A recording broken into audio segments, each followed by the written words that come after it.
দেশ বিদেশের ব্যবসা বাণিজ্য আর অর্থনীতির সব খবর নিয়ে আমন্ত্রণ ওয়ালটন স্মার্ট ফ্রিজ বিজনেস রিপোর্টে।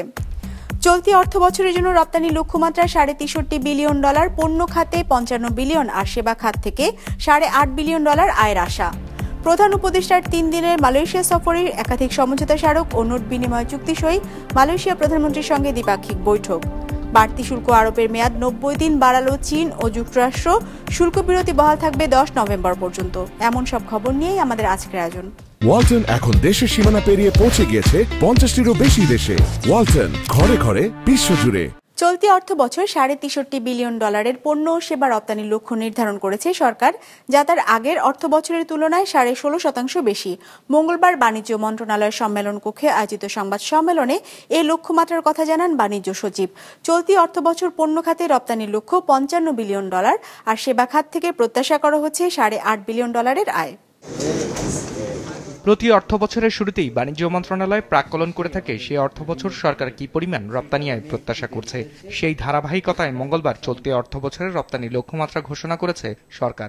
সে অনুযায়ী 2025-26 অর্থ বছরের জন্য পণ্য ও সেবা রপ্তানি থেকে প্রায় $63.5 বিলিয়ন বা $6,350 কোটি রপ্তানির লক্ষ্য নির্ধারণ করা হয়েছে, যা গত অর্থ বছরের চেয়ে 16.5% বেশি।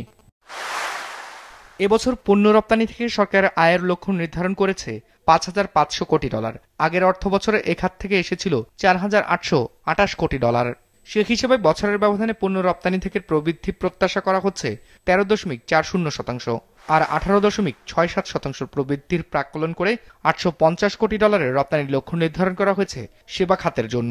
সেবা খাতে আমরা একটু বেশি ধরেছি, কারণ সেবা খাতে গত অর্থ বছরে বেশি কমে গিয়েছিল। এবছরের ট্রেন্ড থেকে আমরা যেটা জানতে পেরেছি বাংলাদেশ ব্যাংক সূত্রে, সেখানে যে আরও একটু প্রায় 20 ভাগের মতন হবে, তবে আমরা লক্ষ্যমাত্রাটা একটু কমিয়ে 18.67 ভাগ ধরেছি। 2025-26 অর্থ বছরের জন্য দেশের ওভেন পোশাক থেকে রপ্তানির লক্ষ্য দেওয়া হয়েছে $2,079 কোটি আর নিট পোশাক থেকে $2,370 কোটি আয়ের লক্ষ্য দেওয়া হয়েছে চলতি অর্থ বছরের জন্য। সেই হিসাবে তৈরি পোশাক থেকে মোট আয়ের লক্ষ্য নির্ধারণ করা হয়েছে $4,449 কোটি, যা তার আগের অর্থ বছরের তুলনায় $515 কোটি বেশি।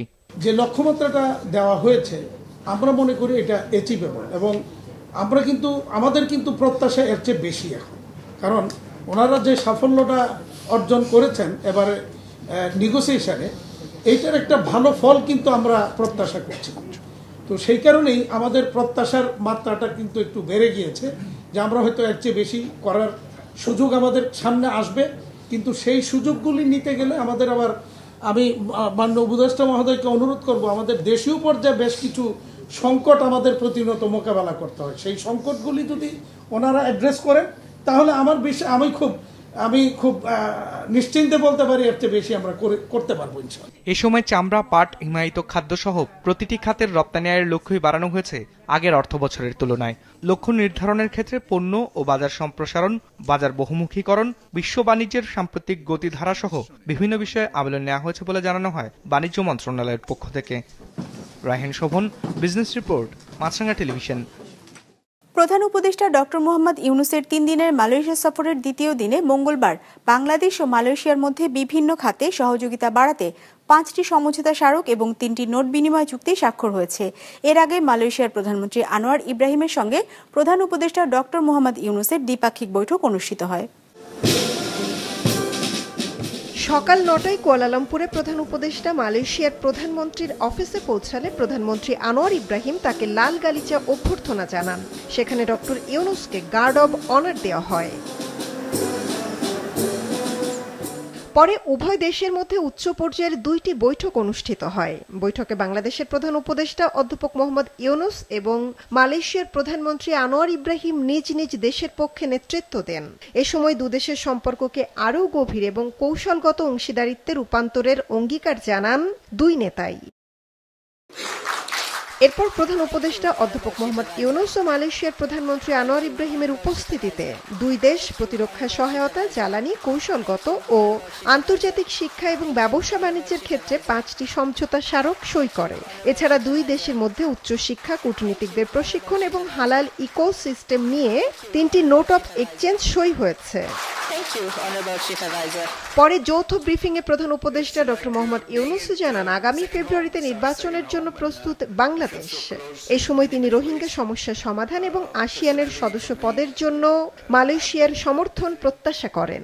Now we are ready for elections, so we will be holding our election in coming February, middle of February, to elect a new government, so that we can go to normal running of the country. So there we need lots of support, and we are looking forward to Malaysia's support. Always we bank to them, and you have just mentioned about the Rohingyas.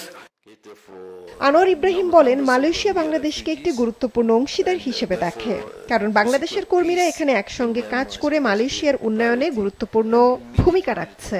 We did probably one of the first official delegation to stop over in Dhaka to show our commitment to our friends, to ensure that Bangladesh is a great country with enormous potential and a great friend of Malaysia. এরপর কুয়ালালামপুরে বাংলাদেশ ও মালয়েশিয়ার মধ্যে বাণিজ্য এবং বিনিয়োগ সুযোগ নিয়ে আয়োজিত এক ব্যবসায়িক ফোরামে যোগ দেন প্রধান উপদেষ্টা। সেখানে বক্তব্যে বাংলাদেশে ব্যবসার সম্ভাবনা অনেক বেড়েছে উল্লেখ করে মালয়েশিয়ার ব্যবসায়ীদের বাংলাদেশে বিনিয়োগের আহ্বান জানান doctor Yunus. With this sudden upsurge or uprising of the young people in Bangladesh, Bangladesh was shaken to the core that will create a new Bangladesh. So with this concept of new Bangladesh, many things are emerging, and welcoming you to Bangladesh to explore possibilities. 3 দিনের Malaysia সফরের দ্বিতীয় দিনে তিনি আরও বৈঠক করেন cellular operator রবির প্রধান শেয়ার হোল্ডার আজিয়েটা গ্রুপের প্রধান নির্বাহী কর্মকর্তা ও ব্যবস্থাপনা পরিচালক বিবেক সুদের সঙ্গে। বাংলাদেশে 5G সম্প্রসারণের আবেদন জানান প্রধান উপদেষ্টা। মৌমিতা জান্নাত, বিজনেস রিপোর্ট, মাছরাঙা টেলিভিশন। শুল্ক আরোপের মেয়াদ বাড়ল চীন ও যুক্তরাষ্ট্রের মধ্যে। বাড়তি শুল্ক আরোপের মেয়াদ আরও 90 দিনের জন্য বাড়িয়েছে দেশ দুটি। সোমবার এক যৌথ বিবৃতিতে এ তথ্য জানিয়েছে চীন ও যুক্তরাষ্ট্র। ফলে আগামী 10 নভেম্বর পর্যন্ত শুল্ক বিরতি বহাল থাকবে। ডেস্ক রিপোর্টে বিস্তারিত। বাড়তি শুল্ক আরোপের মেয়াদ আরও 90 দিনের জন্য বাড়ালো যুক্তরাষ্ট্র ও চীন। দুই দেশের পণ্যে বড় অঙ্কের শুল্ক কার্যকরের কয়েক ঘণ্টা আগে নতুন এই সময়সীমার ঘোষণা দেয়া হয়। এতে আগামী 10 নভেম্বর পর্যন্ত বহাল থাকবে এই শুল্ক বিরতি। সোমবার চীন ও যুক্তরাষ্ট্র এক যৌথ বিবৃতিতে জানায়, এ বছরের শুরুর দিকে ঘোষিত অতিরিক্ত শুল্ক আরোপের সিদ্ধান্ত আরও 3 মাসের জন্য স্থগিত থাকবে। সোমবার ট্রাম্প একটি নির্বাহী আদেশে শুল্ক বিরতির মেয়াদ বাড়ান। এতে যুক্তরাষ্ট্র চীনা পণ্যে 145% শুল্ক কার্যকর করার পরিকল্পনা স্থগিত রাখবে এবং চীনও মার্কিন পণ্যে 125% শুল্ক আরোপের বিরতি বজায় রাখবে। গত মাসে অনুষ্ঠিত আলোচনায় দুই দেশই বৈঠককে গঠনমূলক বলে উল্লেখ করেছিল। তখন চীনের প্রধান আলোচক বলেছিলেন, বিরতি বজায় রাখতে তারা চেষ্টা চালিয়ে যাবেন। আর যুক্তরাষ্ট্র জানিয়েছিল, প্রেসিডেন্ট ডোনাল্ড ট্রাম্পের চূড়ান্ত অনুমোদনের অপেক্ষায় আছে তারা। চুক্তি অনুযায়ী যুক্তরাষ্ট্র চীনা পণ্যে বর্তমান 30% শুল্ক এবং চীন মার্কিন পণ্যে 10% শুল্ক বহাল রাখবে। হোয়াইট হাউস জানিয়েছে, এই বাড়তি সময়ে বাণিজ্য ঘাটতি কমানো, অন্যায্য বাণিজ্য নীতি মোকাবিলা এবং মার্কিন রপ্তানিকারকদের জন্য চীনা বাজারে প্রবেশাধিকারের মতো বিষয় নিয়ে আলোচনার সুযোগ দেবে দেশটি। বিবিসি বলছে, 2024 সালে চীনের সঙ্গে যুক্তরাষ্ট্রের বাণিজ্য ঘাটতি প্রায় $300 বিলিয়ন, যা তাদের যে কোনো বাণিজ্য অংশীদারের মধ্যে সর্বোচ্চ। চীনের বিরল খনিজ রপ্তানি, রাশিয়ান তেল ক্রয়, বিশেষ করে চিপ বিক্রিতে মার্কিন নিষেধাজ্ঞা নিয়েও কথা হবে। সম্প্রতি ট্রাম্প কিছু রপ্তানি সীমাবদ্ধতা শিথিল করেছেন, যার কারণে এএমডি ও এনভিডিয়ার মতো প্রতিষ্ঠানগুলো চীনা কোম্পানিগুলোর কাছে নির্দিষ্ট ধরনের চিপ বিক্রি আবারও শুরু করেছে। এর বিনিময়ে এসব প্রতিষ্ঠানকে আয়ের 15% সরকারকে ভাগ দিতে হবে। আমিনা লুসি, বিজনেস রিপোর্ট, মাছরাঙা টেলিভিশন। ওয়ালটন এখন দেশের সীমানা পেরিয়ে পৌঁছে গিয়েছে 50টিরও বেশি দেশে। ওয়ালটন, ঘরে ঘরে বিশ্বজুড়ে। ফরিদপুরের দুর্গম চরাঞ্চলের 2 ইউনিয়নের বাসিন্দারা প্রায় 1 বছর ধরে বিদ্যুৎহীন অবস্থায় রয়েছে। সাবমেরিন কেবল কাটা পড়ে বিদ্যুৎ না থাকায় নষ্ট হয়ে গেছে বিভিন্ন বৈদ্যুতিক সামগ্রী। এমনকি বিদ্যুৎহীনতার প্রভাব পড়েছে 2 ইউনিয়নের শিক্ষার্থীদের মাঝেও। ফরিদপুর রিপোর্টার জাহিদুর রহমানের পাঠানো তথ্য ছবিতে ডেস্ক রিপোর্ট। ফরিদপুরের সদরপুর উপজেলার পদ্মা নদীর দুর্গম চরাঞ্চল নারিকেলবাড়িয়া ও চর নসিরপুরে জনবসতি গড়ে ওঠে প্রায় 2 যুগ আগে। সাবমেরিন কেবলের মাধ্যমে পল্লী বিদ্যুৎ সমিতি 2020 সালে বিদ্যুৎ সংযোগ দেয় এখানে। তখন 2 ইউনিয়নের বাসিন্দারা বিভিন্ন এনজিও থেকে ঋণ করে বিদ্যুৎ সংযোগ নেন। তবে পদ্মা নদীর তলদেশে সাবমেরিন কেবলটিতে ত্রুটি দেখা দেওয়ায় প্রায় 1 বছর ধরে বিদ্যুৎহীন অবস্থায় রয়েছেন তারা। এতে নষ্ট হয়ে গেছে বিভিন্ন বৈদ্যুতিক সামগ্রী, ব্যাহত হচ্ছে শিক্ষার্থীদের পড়ালেখা সহ দৈনন্দিন নানা কার্যক্রম। কারেন্টের কারণে ফ্রিজ বন্ধ, আইসক্রিম অনেক ঠান্ডা মান্ডা অনেক সমস্যা, ফ্যান চলে না, লাইট বন্ধ। এই কারেন্ট যাওয়ায় আমাদের অনেক অসুবিধায় আছি। আমাদের এই বাচ্চা কাচ্চা লেখাপড়া করতে পারে না সন্ধ্যার সময়। এই কারেন্ট যাওয়াতে এখন আমাকে সমস্ত দিক দিয়ে দুর্ভোগ হয়ে গেছে। নাইকা কোনো ফ্যান, নাইকা কোনো ফ্রিজ, মোটর চলে না, 4-5টা ইলেকট্রিক সামগ্রী ঘরের ভিতরে ফ্রিজ সম্পূর্ণ নষ্ট হয়ে যেতেছে। ভোগান্তির কথা চিন্তা করে পল্লী বিদ্যুৎ কর্তৃপক্ষকে লিখিত ও মৌখিকভাবে জানানো হলেও তারা কোনো পদক্ষেপ নেয়নি বলে অভিযোগ উপজেলা প্রশাসনের। সাবমেরিন কেবলটা ছিঁড়ে যাওয়ার কারণে এখানে বিদ্যুৎবিহীন অবস্থায় আছে বিদ্যুৎ বিভাগের ঊর্ধ্বতন কর্তৃপক্ষ যারা দায়িত্বে আছে। এখানে পল্লী বিদ্যুৎ যিনি জিএম মহোদয় আছে তার সাথেও আমি কথা বলেছি, আমরা চিঠি দিয়েছি প্রশাসনিকভাবে। এখন আমি আশা করছি যে নিশ্চয়ই তারা দ্রুত কোনো পদক্ষেপ নেবে। তবে সাবমেরিন কেবল মেরামতের জন্য বিপুল পরিমাণ অর্থের প্রয়োজন বলে জানায় পল্লী বিদ্যুৎ সমিতি। ওইটা এখন বিকল্প কিভাবে দেওয়া যায় এটা নিয়ে একটা বড় কমিটি কাজ করছে, যেহেতু বিষয়টা অনেক এক্সটেন্সিভ এবং টেকনিক্যালি হাইলি এটা পল্লী বিদ্যুৎ বোর্ডের বড় একটা কমিটি কাজ করছে। চরাঞ্চলের এই 2 ইউনিয়নে প্রায় 20,000 মানুষের বসবাস। সাবমেরিন কেবল থেকে প্রায় 2000 মিটারের মাধ্যমে বিদ্যুৎ সংযোগ দেয় পল্লী বিদ্যুৎ সমিতি। সাদেকুর রহমান সিদ্দিকী, বিজনেস রিপোর্ট, মাছরাঙ্গা টেলিভিশন।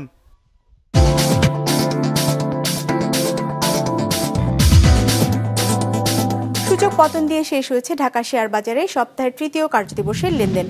সার্বিক সূচক DSC-X 28 পয়েন্ট কমে দাঁড়িয়েছে 5315-তে। বেচা কেনা হয়েছে 666 কোটি টাকার। লেনদেনে অংশ নেওয়া প্রতিষ্ঠানগুলোর মধ্যে দাম বেড়েছে 115টির, কমেছে 222টির, আর অপরিবর্তিত আছে 60টির দর। এবার বাজার নিয়ে বিশ্লেষণ শুনবো সিটি ব্যাংক ক্যাপিটালের। ঢাকা স্টক এক্সচেঞ্জের সার্বিক সূচক DSC-X ইন্ডেক্স গত দিনের চেয়ে প্রায় 28.60 পয়েন্ট কমে গিয়ে 5315-তে এসে অবস্থান করছে।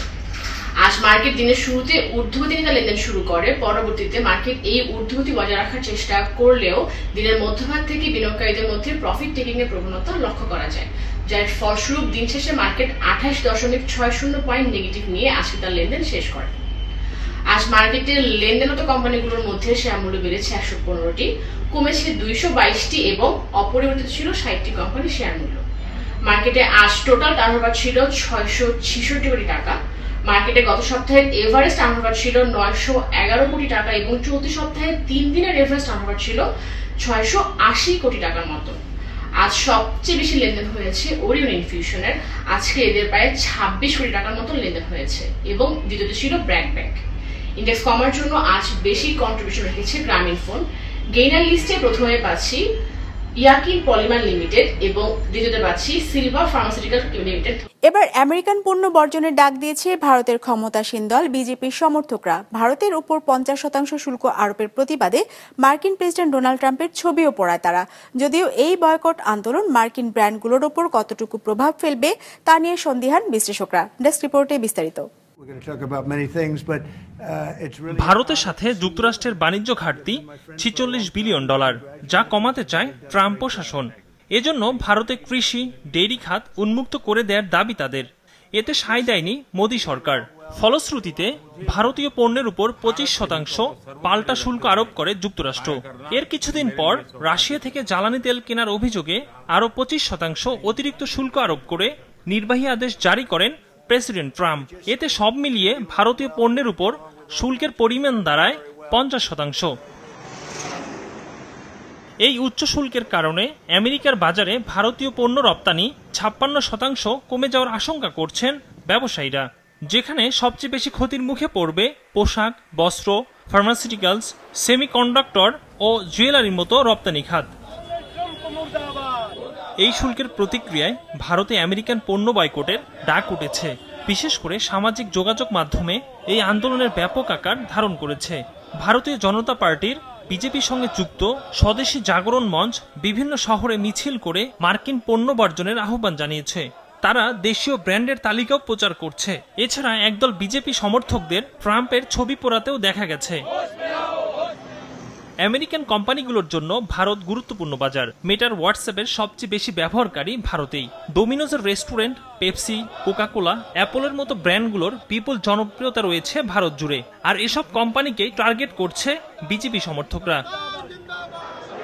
তবে এই উত্তেজনার মধ্যে একটি ভিন্ন চিত্র দেখা গেছে।